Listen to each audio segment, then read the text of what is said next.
Ang taas na.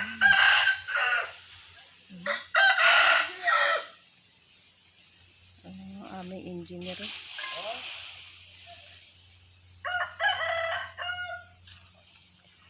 Aming engineer.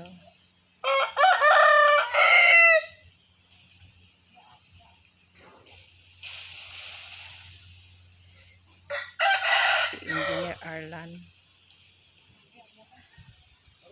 Ingat dyan, kuya. Oy, Manong, ingat ka dyan.